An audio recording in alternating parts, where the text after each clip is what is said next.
mantan hamba sahaya yang kemudian menjadi seorang tukang kayu. Wah, bisa kita bayangkan ya, bukan orang kaya itu ya, tapi berakhlakul karimah atau beradabnya, kan adab itu kan muaranya al akhlakul karimah, dan nasihatnya pun ya sangat bijak.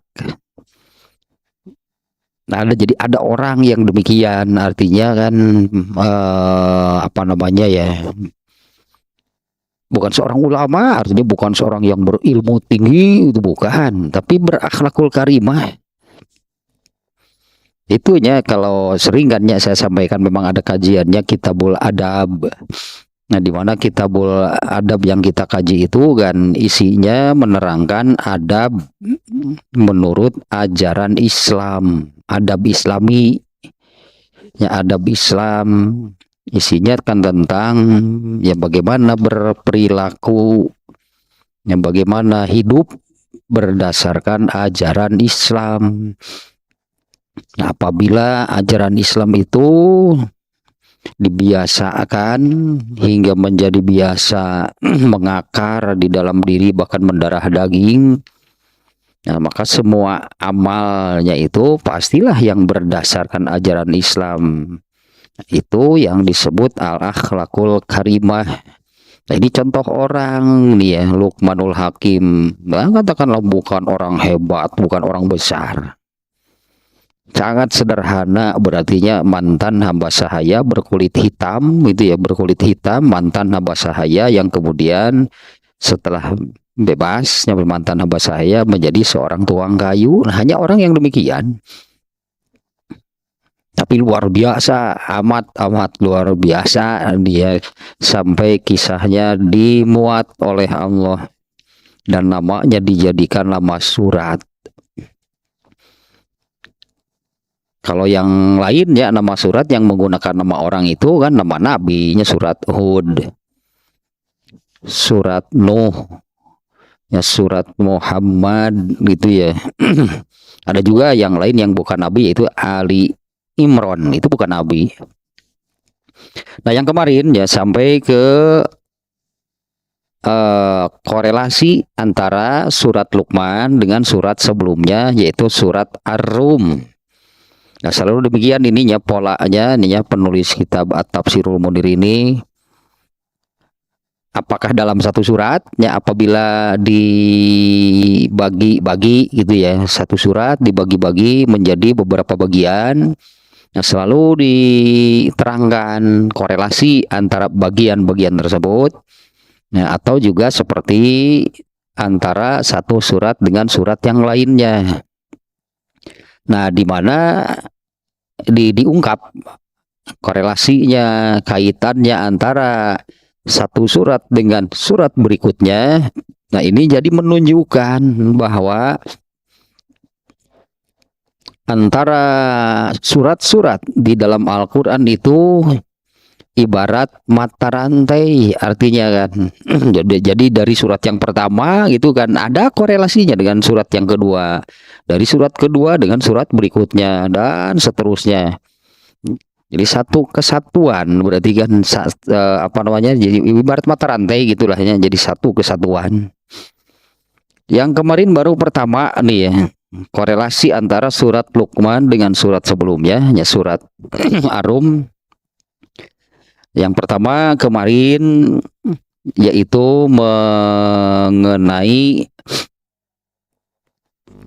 apa namanya, Al-Quran ini adalah mukjizat. Ya, Al-Quran ini itu adalah mukjizat. Di dalam surat Ar-Rum Allah Subhanahu wa taala berfirman, "Walaqad darabna linnasi fi hadzal qur'ani min kulli masal." Nah, sungguh kami telah membuat analogi-analogi, perbandingan-perbandingan. Nah, di mana hal ini ya al-amsal kalau dalam bahasa Arabnya. Nah, di mana hal ini untuk biasanya kan kalau menerangkan sesuatu gitu ya, lalu dibuatlah perbandingannya, analoginya gitu, yaitu kan untuk memudahkannya memahami sesuatu. Sering suka dibuat misalnya gitulahnya, nah itu al-amsal, nah di Al-Quran itu sangat banyak yang demikian. Nah sementara di dalam surat Luqman, di awal surat Allah berfirman, tilka ayatul kitabil hakim huda wa rahmatal lil muhsinin. Nah inilah ajaib bahasa, ajaib juga sebetulnya bahasa Arab ya. Ya inilah ajaibnya, bahkan bukan sekedar ajaib, tapi Al-Quran itu adalah mukjizat. Saya lupa lagi definisinya, ya mukjizat itu definisinya, tapi kurang lebih yang namanya mukjizat itu seperti ini. Mukjizat itu adalah sesuatu yang di luar jangkauan kecerdasan manusia. Jadi hal yang ajaib, aneh, tidak masuk akal, tapi benar. Seperti kalau Rasulullah SAW ya, oleh Allah itu diberi mukjizat paling banyak. Semua nabinya diberi mukjizat. Kalau Nabi Musa kan tongkatnya berubah menjadi ular. Kemudian tangannya ya, diapit gitu di ketiaknya, kemudian ketika dikeluarkan tangannya bercahaya. Dan coba itu menurut akal bagaimana? Ya, Rasulullah SAW kan bisa membelah bulan hanya dengan jari telunjuknya, seperti mengerat gitulah, dikerat dinya, kemudian terbelahlah bulan menjadi dua bagian. Akal mana yang bisa menerima? Kemudian keluar air dari celah-celah jari Rasulullah SAW. Ketika air hanya ada satu wadah kecil gitu ya, air hanya ada satu wadah kecil, sementara yang saat itu akan wudhu sebanyak dalam satu hadis itu 70 orang. Mana cukup, pastilah bisa jadi 1-2 orang air sudah habis sebetulnya. Begitu Rasulullah SAW memasukkan tangannya ke dalam air tersebut, kemudian Rasulullah memerintahkan, ayo silakan wudhu. Rasulullah memerintahkan kepada para sahabatnya, ayo silakan wudhu. Ternyata semuanya bisa wudhu, bahkan airnya tidak berkurang. Nah itu mukjizatnya di luar jangkauan kemampuan manusia. Al-Quran juga sama sebetulnya, karena Al-Quran ini kan ucapan Allah, firman Allah, bisa dijangkau oleh kecerdasan manusia. Mana mungkin ilmu Allah bisa dijangkau oleh kecerdasan manusia. Nah, seperti soal mukjizat yang lain tadinya, kalau hanya betul-betul mengandalkan akal, ya tetap nggak akan bisa masuk akal. Mana bisa itu, mana ada orang yang punya kemampuan dari celah jarinya keluar air, dan yang lainlah semua mukjizat sama gitu ya. Justru Allah memberi mukjizat kepada semua nabi itu untuk menunjukkan benarnya mereka ini sebagai utusan Allah, sebagai nabi, sebagai rasul. Maka yang diperlukan adalah beriman, karena kalau menurut akal namanya mukjizat, pasti akan di luar kemampuan akal manusia. Nah, Al-Quran ini demikiannya, Al-Quran itu adalah mukjizat. Sebetulnya artinya ya, Al-Quran itu tidak akan bisa dipahami oleh manusia manapun, termasuk Rasulullah SAW sendiri. Tapi Rasulullah bisa paham, kemudian bisa menjelaskan karena diberi penjelasannya gitunya oleh Allah sendiri, yang memberi penjelasan untuk setiap ayat. Prosesnya sama melalui malaikat Jibril. Itu yang disebut dengan bahwa Rasulullah SAW itu tidak berhenti tadarus, tidak berhenti mendalami ayat-ayat Al-Quran. Kan mendalami, kalau soal hafalnya sudah pasti hafal ya, tapi kan ini maksudnya, maknanya terus diberi penjelasannya, diberi pemahamannya, diberi ilmunya oleh malaikat Jibril. Nah, satunya Al-Quran itu bersifat mukjizat. Kemudian yang kedua, sekarang nih, poin kedua nih ya, korelasi antara surat Luqman dengan surat sebelumnya, yaitu surat Ar-Rum. Di dalam surat Ar-Rum ya, terdapat ayat walain ji'tahum bi ayatin. Nah, tadinya lain ditunya di sininya, demi Allah jika kamu menyampaikan ayat kepada mereka, lain ji'tahum bi ayatin. Dan demi Allah jika kamu menyampaikan, membacakan, itunya menjelaskan ayat-ayat kepada mereka, ini menunjukkan, mengisyaratkan bahwa orang yang tidak mau membuka hatinya, kalau dulu ya gitu, di zaman Rasulullah SAW, yang tidak mau membuka hatinya itu mereka tetap menjadi orang-orang kafir, tetap menjadi penyembah berhala, tetap menjadi penyembah apinya kaum Majusi. Mereka itu tidak mau membuka hatinya sebetulnya, sehingga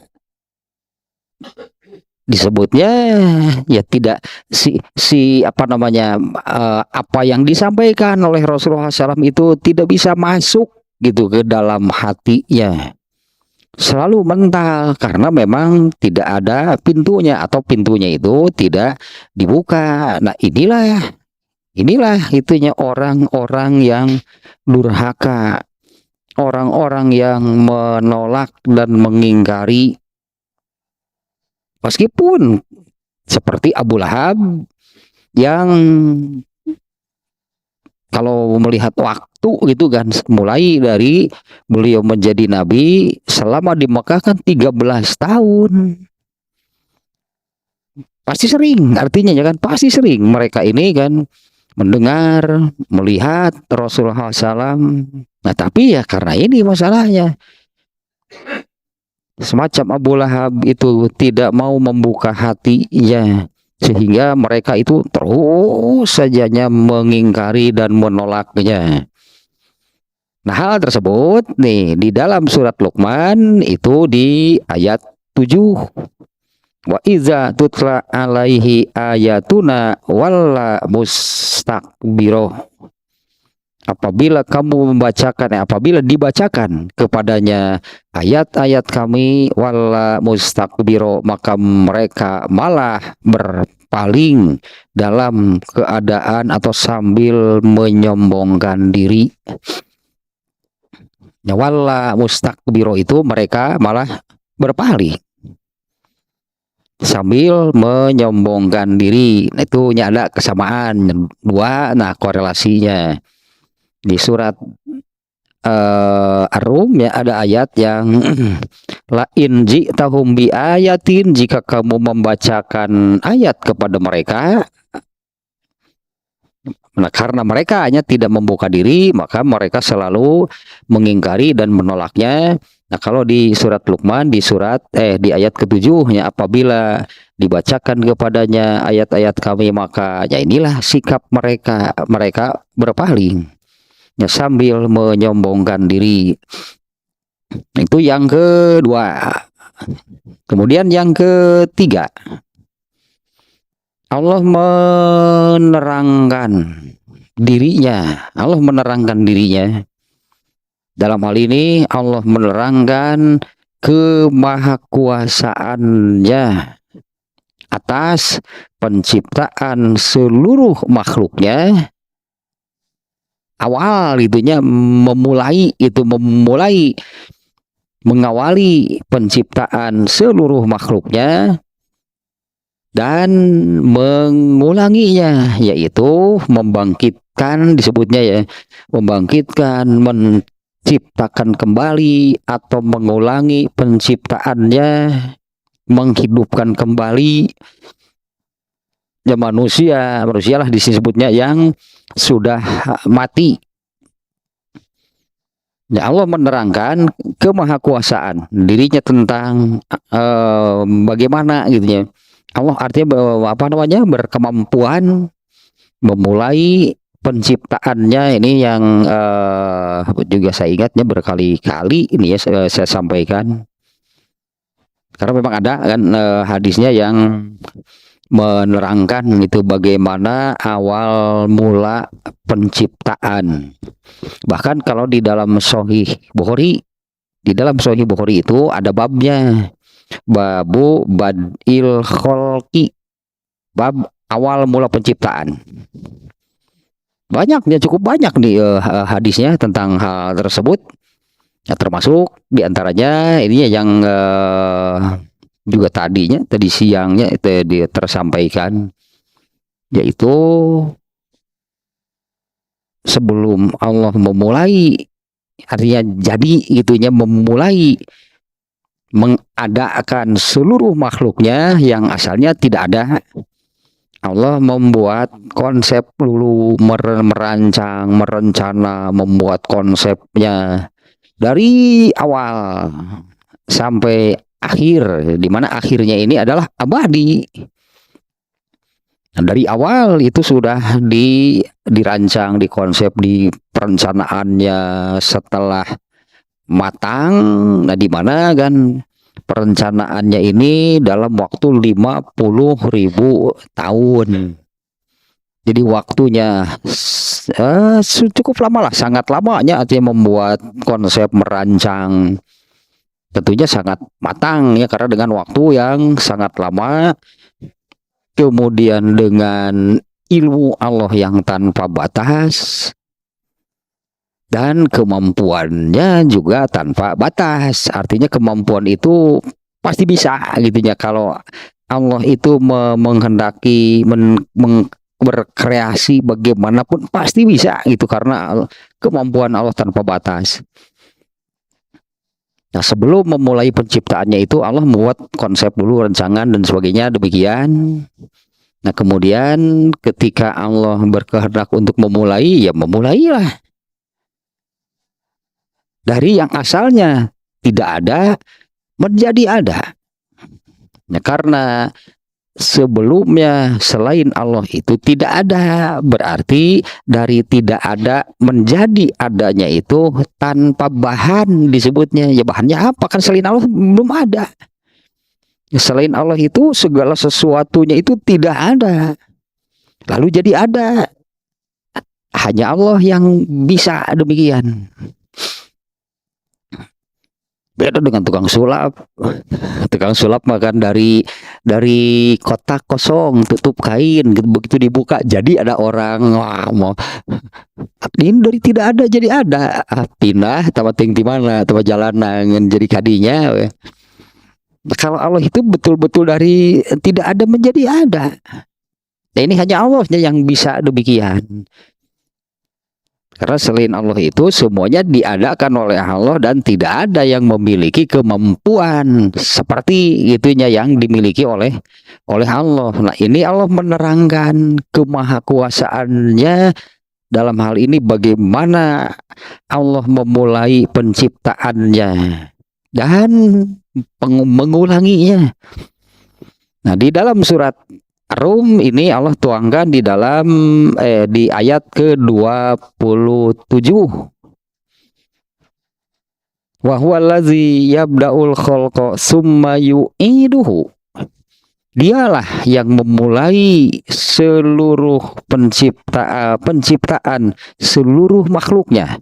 Huwallazi yabda'ul khalqa. Dialah yang memulai, yang menciptakannya, memulai seluruh penciptaan makhluknya, tsumma yu'iduhu, kemudian Allah mengulanginya.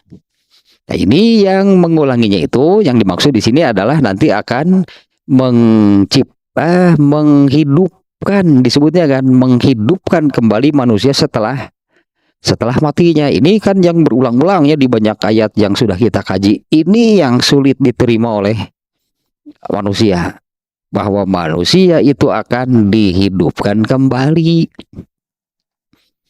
Ternyata memang ada ayatnya yang mengatakan bahwa kemampuan manusia itu hanya apa yang nampak.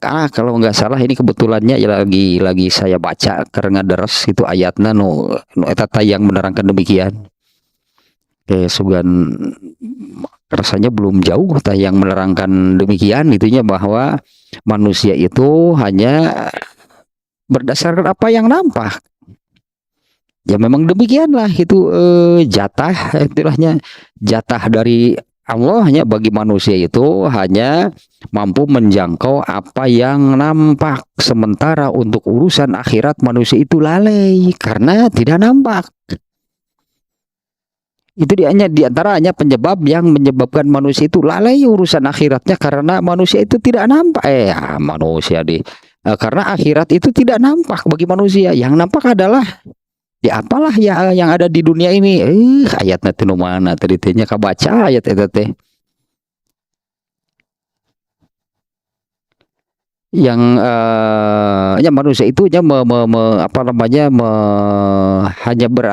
hanya kalau kehidupan dunia, artinya kalau kehidupan dunia ya manusia mampu menjangkaunya, maka manusia itu hanya ke urusan dunia saja, karena itulah yang nampak, itulah yang mampu dijangkau oleh kemampuan manusia. Sementara urusan akhirat itu mereka lalai karena tidak nampak. Nah di sini kan justru perlunya beriman. Jadi situlah perlunya beriman. Surat An-Naml itu di akhir-akhir surat An-Naml nggak salah, yang demikian intinya lebar lebar waktu ya. Surat ayat ke-27 ya di dalam surat Ar-Rum, wallazi yabda'ul khalqa, dialah yang memulai penciptaan seluruh makhluknya, tsumma yu'iduhu, kemudian Allah mengulangi penciptaannya, dalam arti menciptakan kembali, merekonstruksi manusia yang sudah hilang, anggaplah gitu ya. Manusia yang sudah hilang dari dunia. Ya, orang yang meninggal dunia kan akhirnya hilang dari dunia. Nah nanti akan diadakan lagi. Ya, akan diciptakan kembali, direkonstruksi. Ya, tsumma yu'iduhu, kemudian Allah mengulangi penciptaannya. Wa huwa ahwanu alaih. Nah ini yang sering saya sebutkan ya, ternyata ada redaksi ayatnya seperti ini. Wa huwa ahwanu alaihi, bagi Allah itu merekonstruksi itu pasti jauh lebih mudah. Kalau untuk merekonstruksi, mengulangi penciptaannya, Allah perlu waktu lagi nggak? Ketika mau memulai penciptaannya kan sebutlah Allah kan mikir heula. Allah kan berpikir dulu, membuat konsep perancangan gitunya, semua ciptaannya itu nanti seperti apa. Waktunya cukup lama. Tapi nanti ketika Allah menghidupkan kembali manusia, itu etamat tinggal dar muncik orang kan tidak perlu kan merancang lagi, mengonsep lagi, karena hanya mengulangi penciptaan yang sudah dilakukan. Wa huwa ahwanu alaihi, pastilah itu akan lebih mudah. Ya pasti akan lebih mudah jadinya ya. Itu saya kira logika manusia akan mudah sebetulnya. Logika manusia akan mudah menerima hal tersebut. Padahal seperti ayat yang tadi siang ya di surat Luqman ayat 25, ini orang jahiliyah, padahal yang ditanya yang mereka itu agamanya bukan Islam. Mereka tahu Allah juga hanya sekedar mendengar dari orang. Karena orang jahiliyah itu kan yang menyembah berhala, di mana keyakinan dan agama mereka itu bukan berasal dari Allah, itu hanya berdasarkan tadi telah mitos asal nama mitos atau pikiran manusia yang kemudian turun temurun jadilah sebuah agama. Dari Allah? Bukan. Lalu mereka tahu Allah dari mana? Jadi kalaupun intinya mereka mengenal Allah hanya berdasarkan pendengaran dari orang-orang. Tapi ketika mereka ditanya, jika kamu tanya kepada mereka, siapa yang menciptakan langit dan bumi? Mereka menjawab Allah. Tahu Allah? Kenal Allah? Enggak, pasti. Maka ketika disampaikan bahwa manusia akan dihidupkan lagi, yang menghidupkan lagi siapa? Kan Allah juga. Kenapa mereka ketika ditanya yang menciptakan langit dan bumi itu siapa? Allah. Tapi kenapa ketika diterangkan ini Allah itu maha kuasa, yang kemampuannya tanpa batas untuk sekedar mengulangi, merekonstruksi penciptaannya pasti jauh lebih mudah daripada bagaimana dulu Allah memulai penciptaannya. Mestinya itu akan masuk akal sebetulnya. Kalau Allah menerangkan gitunya melalui Rasulnya, artinya kan Rasul SAW menyampaikan ayat, menjelaskannya juga tentang hal ini bahwa manusia itu akan dihidupkan kembali. Nah, kenapa ini begitu sulit? Sulit untuk diterima. Karena banyak tulang taleng, tulang tulung, tulang belulang dan sebagainya. Ini akan hidup lagi. Tidak mau menerima gitu ya. Nah, ayat ini menerangkan demikian, wa huwa ahwanu alaihi. Ya benar, logika juga demikian kan, ya pastilah lebih mudah mengulangi, merekonstruksi apa yang pernah diciptakannya, pasti jauh lebih mudah dibandingkan bagaimana dulu Allah harus berkreasi, itulahnya menciptakan seluruh makhluknya yang tanpa bahan gitu kan, tanpa contoh, tanpa ide dari siapapun, karena sebelum seluruh makhluknya ada, Allah itu sendirian. Allah yang sendirian berkreasi dengan ilmunya, dengan kemampuannya. Dirancanglah semuanya. Kemudian setelah rencananya sempurna, jadilah Allah menciptakan. Ya inilah hasilnya ciptaan Allah nih, seluruh alam raya ini. Dan dimana kan semuanya sempurna dan ada keterkaitan antara satu makhluk dengan yang lainnya, baik secara langsung ataupun tidak. Ya, ada kaitannya ya antara satu makhluk dengan makhluk-makhluk yang lainnya, baik secara langsung ataupun tidak. Ya, misalnya nih yang ditemukan oleh manusia, ternyata ada kaitan kan yang disebut dengan rantai makanan. Ya, rantai makanan itu ya. Kalau salah satu saja nih dihilangkan, pasti terganggu, pasti akan terganggu, pasti ada yang salah gitu jadinya. Ya diantaranya ini contoh, ini ya contoh kecil gitu ya. Kalau dulu di ya ketang gitu, di sawah itu kan suka ada ular.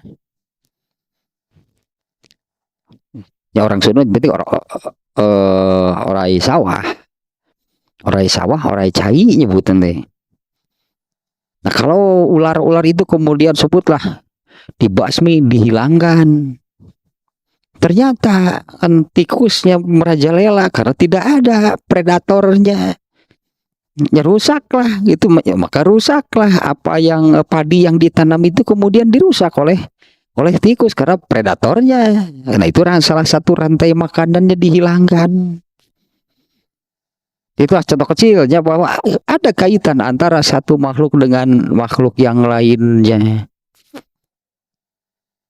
Nah, kalau misalnya ini bintang di langit itu jumlahnya berapa, ukurannya sebesar apa sih kaitannya dengan kehidupan di bumi? Ya, apa kaitannya gitu kan dengan kehidupan di bumi, ya alam raya yang sedemikian besarnya. Nah buminya sebesar apa? Apa sih kaitannya?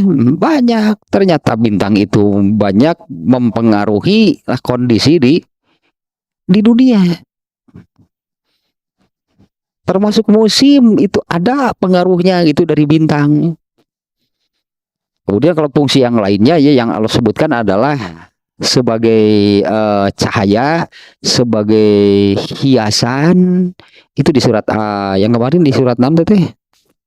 Walaqad zayyana sama walaqad zayyana sama abi masobih. Kami hiasi langit itu dengan cahaya-cahaya.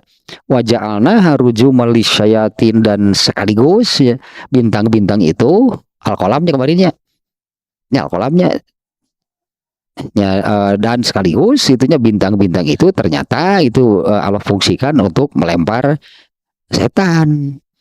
Waja'alna haruju malisyayatin dan kami jadikan itu alat untuk melempar setan. Ay, setan segede kumaha. Setan segede kumaha itu yang meledog segede gitu atau bintang sebesar apa? Ya segede gitu lah udah setan gitu. Tapi ketika masuk ke dalam hati manusia, aduh ini nyelecap gitu kerasa aku jelema teh nyaho-nyaho geus aya kecenderungan ke arah yang jelek. Dah eta teh setan sudah masuk yang yuwaswisu fi sudurinas, terus membisik-bisikkan ke dalam hati manusia dan bisikannya itu sangat halus, tidak terasa itu oleh manusia. Nah baru terasa katakanlah setelah itu tiba-tiba ada muncul di dalam diri ini kecenderungan ke arah yang buruk. Nah, setan itu sudah memasukkan, berarti pengaruhnya terasa enggak? Kapan masuknya? Boro-boro kita tahu. Tapi kan itu di balerog itu bintang saya kumaha tuh namanya cicunguk loh di balerog segede kontainer atau banyak cicunguk di balerog segede kontainer sesuai emangnya dengan ukuran yang dilemparnya. Nah, tagaib lah gitulah pokoknya mah cek ayatnya. Ya Allah menyebutkan bahwa di antara fungsi bintang itu adalah untuk melempar setan. Nah, adapun di surat Luqman tentang hal tersebut, ya kalau yang tadinya di surat Luqman surat Ar-Rum ayat 27, dialah yang memulai seluruh penciptaannya, kemudian Allah akan mengulangi penciptaannya. Dan itu jauh lebih mudah. Nah, tadinya saya katakan ya ini akal sebetulnya akan dengan mudah menerima. Kalau mana yang lebih sulit, apakah memulai dengan berkreasi harus mungkin kalau bagi manusianya harus berpikir keras gitulah menciptakan sesuatu dengan rancangan yang sedemikian sempurna, dengan kalau benda ini rusak kemudian harus direkonstruksi, mana yang lebih mudah?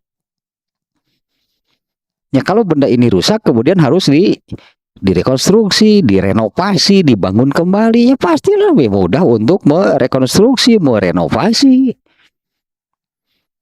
Nah di surat Luqman Allah berfirman, ma khalqukum wala ba'tsukum illa kanafsin wahidah. Di surat Luqman ayat 28. Nah ini korelasinya yang ketiga. Di surat Luqman tentang hal tersebut Allah berfirman, tidaklah menciptakan kalian wala ba'sukum dan merekonstruksinya, menghidupkannya kembali bagi Allah itu illa kanafsi wahidah. Mudahnya itu seperti Allah menciptakan satu gitulahnya. Padahal kan sekian banyak manusia, miliaran orang, bagi Allah mudahnya seperti menciptakan satu buah bagi Allah.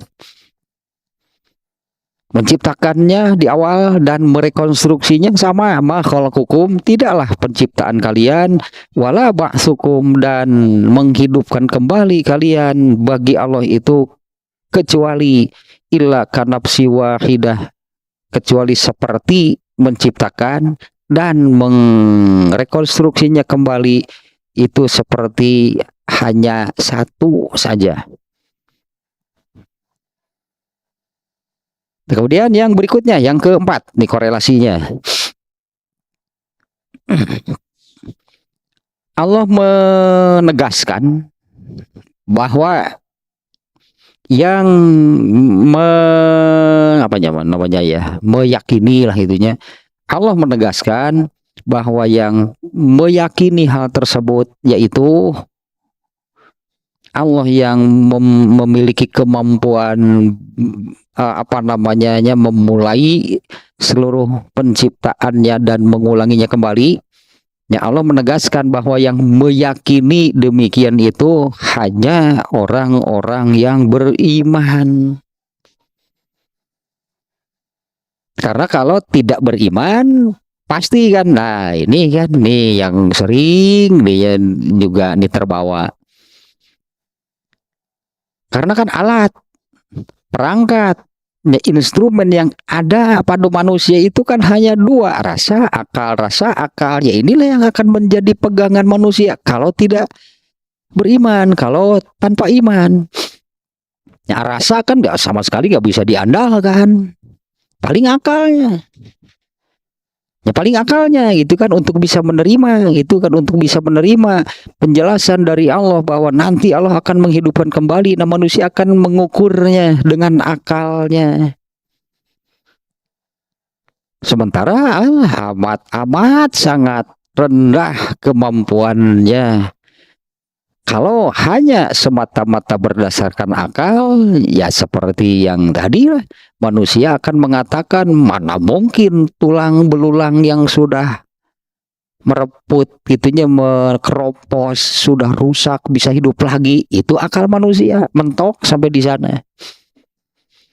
Nah, maka yang Allah menegaskan di sini, maka yang apa namanya yang bisa meyakini penjelasan dari Allah tentang kemahakuasaannya, bagaimana dulu Allah menciptakan dan bagaimana nanti Allah akan mengulangi penciptaannya, menghidupkan kembali manusia. Nah, yang yakin akan hal tersebut itu hanya orang-orang yang beriman. Sangat diperlukan berarti yang namanya iman. Karena itu kan, apabila manusia itu hanya mengandalkan perangkat yang ada di dalam dirinya, rasa dan akal, betul-betul di luar logika, di luar kemampuan akal manusia. Balik dikena tulang lah pokoknya mah. tulang deh. Kalau hanya berdasarkan akal. Nah, maka yang beriman nah pasti akan meyakini. Nah, ini dituangkan oleh Allah di surat Ar-Rum di ayat ke-56. Wa qallal ladzina utul ilma wal iman. Dua atunya. Dan berkatalah orang-orang yang diberi ilmu juga iman. Dua artinya diberi ilmu dan iman. Berkata kepada orang-orang yang tetap tidak percaya. Mereka mengatakan laqad labistum fi kitabillahi ila yaumil ba'si. Sungguh kalian itu akan berada di alam kubur gitunya hingga datangnya hari kebangkitan. Berkatalah orang-orang yang diberi ilmu dan iman. Nah, makanya hanya iman yang bisa menjadikan seseorang menerima, mempercayai, bahkan meyakini itunya ada kemampuan Allah yang tadi lah, bagaimana menciptakan dan bagaimana mengulangi penciptaannya. Dan mereka berkata kepada orang-orang yang tidak percaya, ya sungguh kalian itu telah menghabiskan hidup sebetulnya ya, menghabiskan waktu itu kalian di alam kubur hingga datangnya hari kiamat. Dan ini yang di dalam surat Luqman, ya hal ini Allah ungkapkan di awal surat, yaitu pada ayat wahum bil akhirati hum yuqinun. Dan mereka itu terhadap akhirat. Nah, akhirat ini kan panjang kan penjelasannya. Kan yang namanya akhirat itu kan bahkan dimulai sejak manusia meninggal, kemudian yang namanya meninggal itu kan manusia itu dipindahkan ke alam kubur. Nah, mulai dari alam kubur inilah yang namanya akhirat. Ya, akhirat itu dimulainya sejak manusia meninggal dunia, sudah masuk ke akhirat. Ya, mereka yang sudah meninggal itu sudah ya, kalau Al-Qur'an kan menyebut dunia akhirat kan di Quran demikiannya menyebut apa namanya dua hal itu ya, dunia akhirat. Kalau bukan dunia pasti akhirat, kalau bukan akhirat ya dunia. Nah, kalau orang sudah meninggal dunia kemudian bagaimana ke akhirat berarti. Nah, yang disebut beriman terhadap hari akhir, karena kan beriman kepada hari akhir ini kan Allah masukkan ya menjadi salah satu dari rukun iman. Rukun iman itu salah satunya adalah beriman kepada akhirat. Dan yang namanya akhirat itu mulainya adalah dari alam kubur.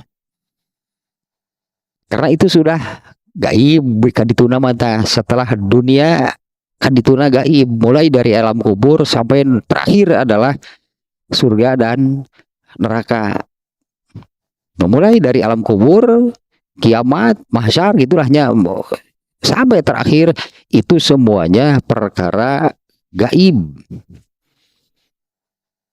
Nah, di surat Luqman Allah menyatakan nih orang yang berimanlah yang wahum bil akhirati hum yuqinun, dan mereka itu terhadap akhirat itu yakin. Dalam bahasa kita juga yakin ya, percaya dengan yakin kan lebih tinggi yakin ya. Sebutan percaya dengan yakin kan lebih tinggi yakin.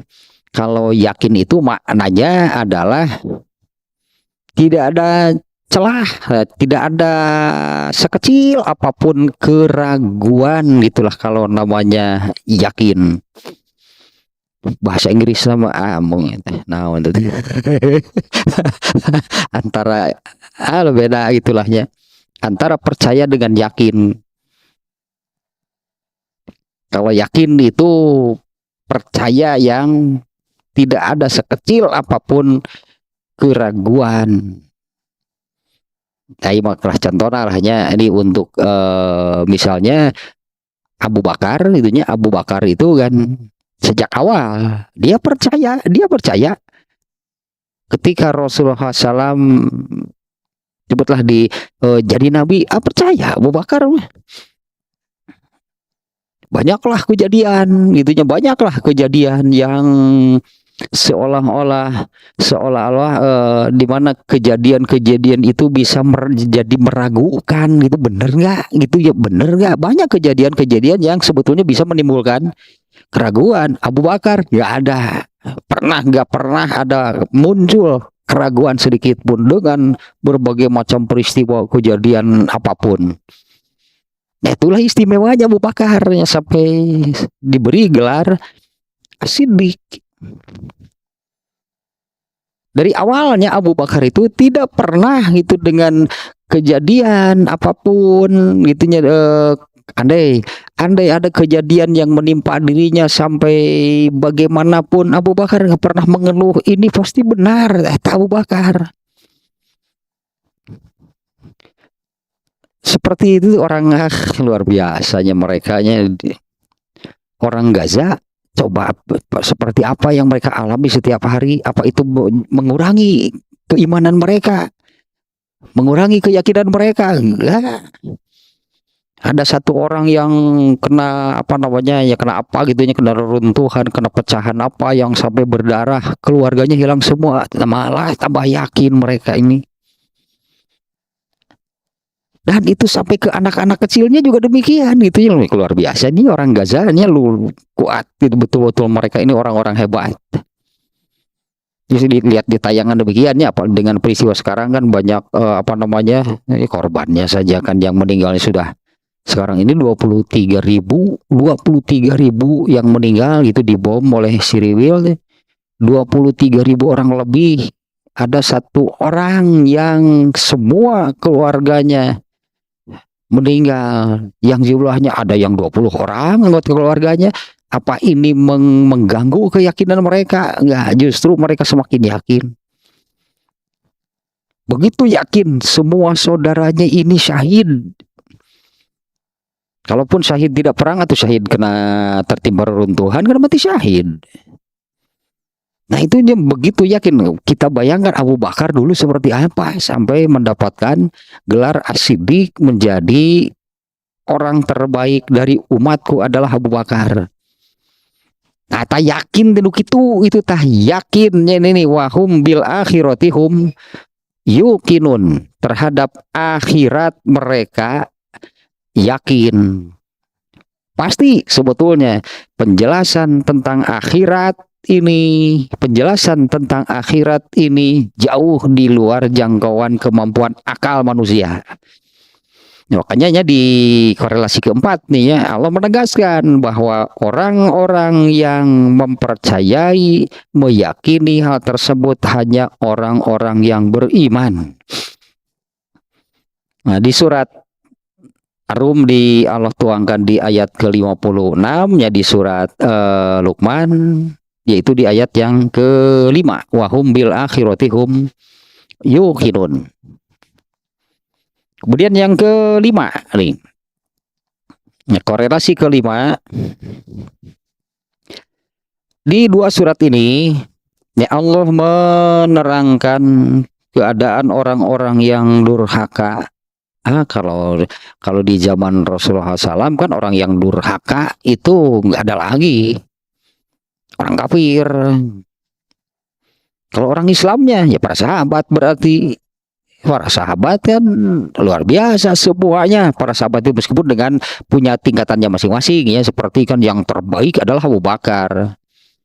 Anas bin Malik saja kan mengatakan jangan bandingkan, kurang lebih demikiannya. Alah, jangan bandingkan saya dengan Abu Bakar.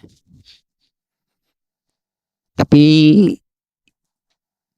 aku berharap gitu kan, kata Anas bin Malik, nanti di akhirat aku dikumpulkan bersama mereka, Rasulullah SAW, Abu Bakar dan Umar bin Khattab, karena aku mencintai mereka. Nah, meskipun adanya peringkat lah, itu peringkat tingkatan di antara sesama sahabat, tapi secara keseluruhan kan para sahabat itu adalah manusia-manusia terbaik sepanjang masa, sepanjang sejarah manusia. Jadi kalau mengatakan yang durhaka pasti kafir itu kalau di zaman Rasulullah SAW. Nah, Allah menerangkan di dua surat ini ya tentang keadaan orang-orang kafir ketika dalam kondisi yang mengguncang mereka berat. Jadi orang kafir itu sebetulnya orang yang durhaka, itunya orang yang durhaka itu karena yang tadinya kalau para sahabat itu di Rasul sendirinya yang menyatakan mereka itu manusia-manusia terbaik. Generasi di bawah sahabat kan tabiin kualitasnya nggak akan sama-sama dengan para sahabat.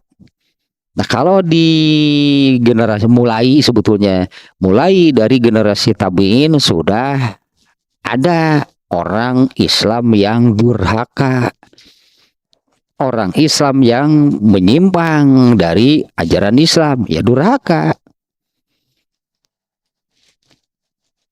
Jadi kalau kita mengatakan orang durhaka, ini orang kafir, orang Islam juga ada. Jadinya demikian dimaksud saya nih ya. Kalau dulu di zaman sahabat menyebut orang durhaka, pasti kafir. Ya ada sahabat yang durhaka. Tapi kan ketika di generasi manusia di bawah itu, yaitu para tabiin, nah ini sudah ya kan ada lagi lah yang kualitas manusianya yang ya, ini kan generasi terbaik. Jadi kalau mengatakan orang yang durhaka, orang Islam pun ada. Nah, Allah menerangkan tapi pasti sama karena kedurhakaannya ya. Kalau orang kafir itu durhakanya amat sangat besar, dengan kekufurannya saja mereka itu sudah durhaka dengan kedurhakaan yang paling besar kepada Allah. Nah, Allah menerangkan, jadi dua surat ini Allah menerangkan keadaan orang-orang yang durhaka nanti pada waktu terjadinya guncangan yang besar. Bahkan guncangan-guncangan kecil seperti gempa atau masalah sebutnya, atau masalah yang Allah timpakan kepada perorangan itu kan bisa mengguncang gitu kan, seseorang bisa terguncang dengan apa yang Allah berikan, katakanlah sebagai ujian kah, sebagai musibah kah, sebutannya sebagai azab kah yang Allah berikan, dan seseorang bisa terguncang.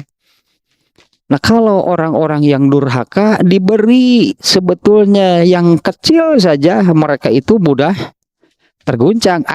Bandingkan yang sekarang. Orang-orang Gaza dengan Siriwil yang menyerang, mereka ini diberi sedikit saja terguncang. Diberi sedikit saja, coba kalau beban yang mereka rasakan seperti orang-orang Gaza, orang Siriwil mau kuatin dah diberi guncangan sedemikian hebat.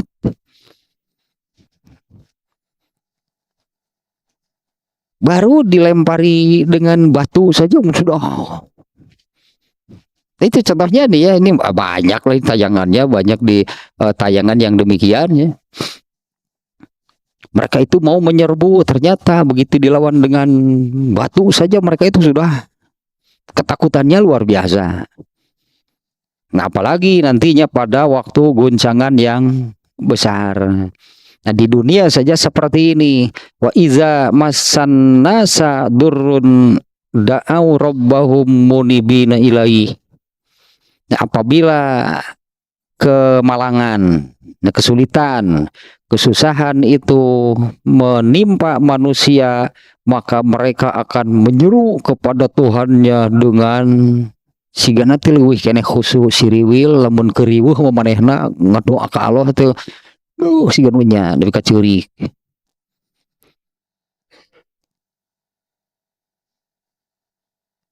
Sepertinya itunya mereka itu kalau sedang memohon gitulah, mereka itu sedang memohon, mereka itu sedang mengadu, mereka itu rasanya lebih gitulahnya. Nah, karena guncangan yang mereka rasakan itu sangat berat bagi mereka. Mungkin demikian ya, ini makanya di sini wa iza masanas manusia secara umum ketika mendapatkan masalah yang berat biasa dapat salat atau mending khusyuk gitu, ngaradak tahajud, mengadulah kepada Allah sampai meneteskan air mata sampai menangis. Beda dengan ketika dapat masalah yang dianggap kecil, dia sendiri mampu menangani, enggak pernah ingat kepada Allah. Nah, sebetulnya ya mereka itu lebih naonnya, lebih berat apa pasti ketang lagi, memang ada yang demikian. Ini diantaranya ayat yang ini kan, ayat hadis nih. Jadi orang yang mengutamakan benar-benar gitu, mementingkan beribadah kepada Allah, maka Allah jamin akan melapangkan dadanya dan menjamin kecukupan rezekinya.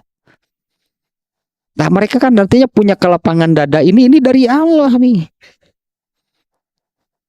Sementara orang-orang yang tidak demikian, tidak mengutamakan, tidak mementingkan ibadahnya kepada Allah, maka Allah akan membuat dadanya menjadi sempit, berat, engap, hirup teh.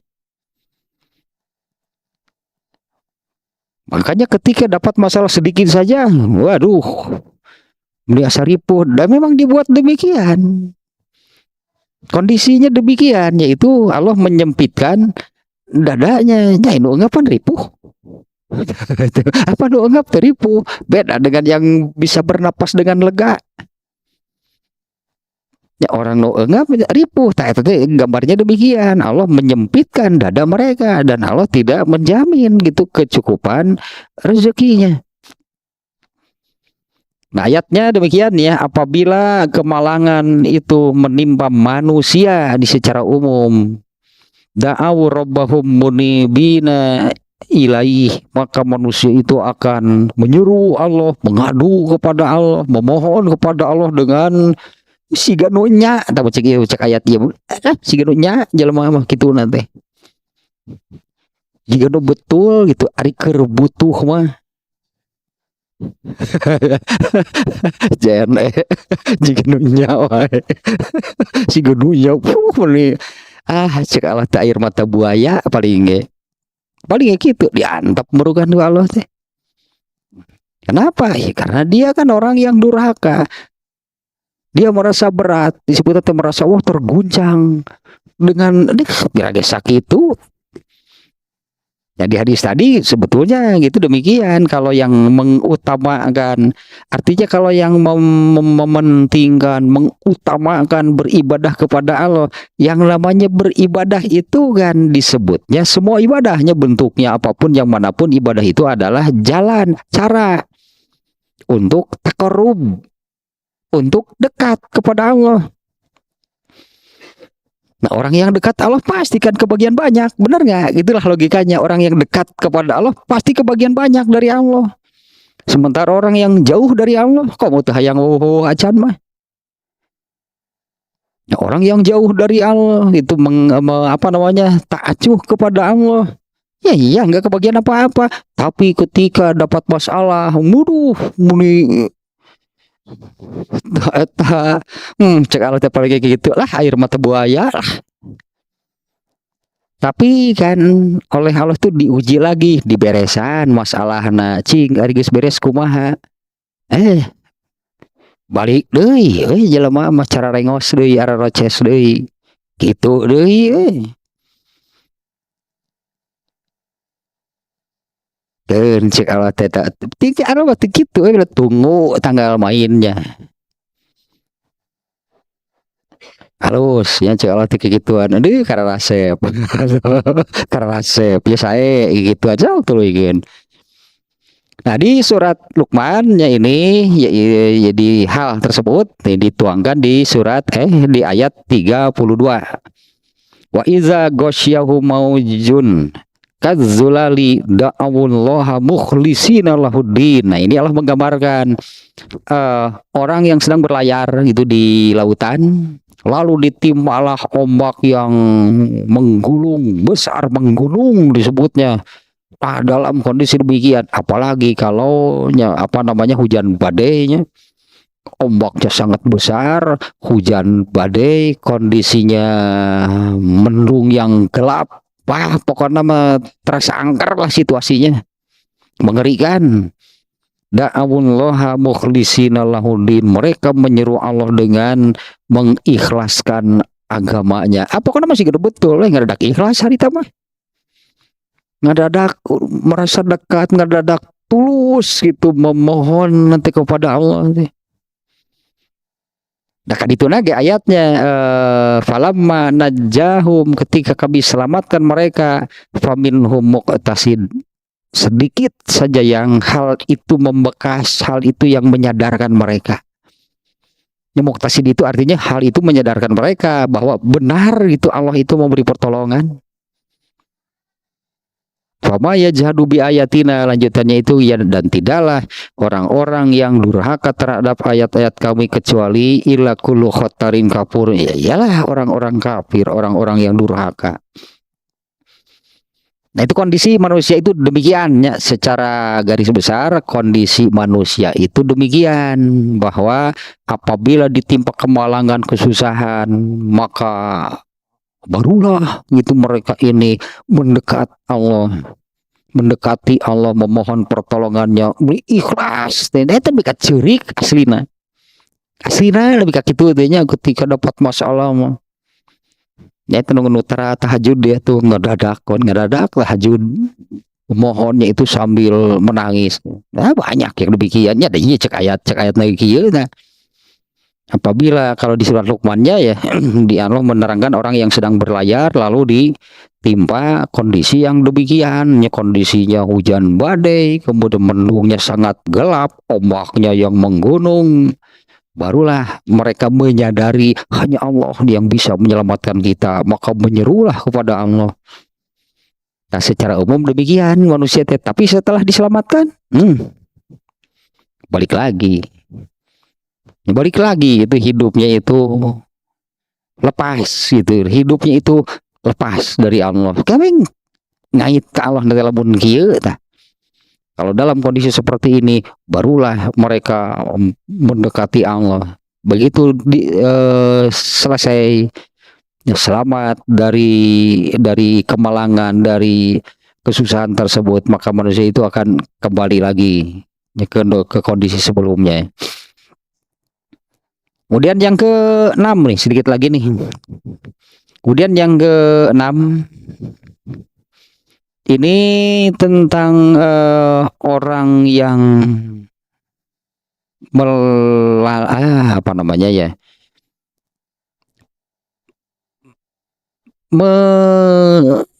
Menukar, menjual gitulahnya. Menjual gitu ayat ayat Allah. Kalau di surat Luqman itu di surat Ar-Rum itu di ayat ke-15. Kalau di surat Luqman itu di ayat wa minan nasi mayyashtarilah wal hadis. Dan di antara orang-orang ada yang membeli, di sini membelinya. Membeli lahwal hadis itu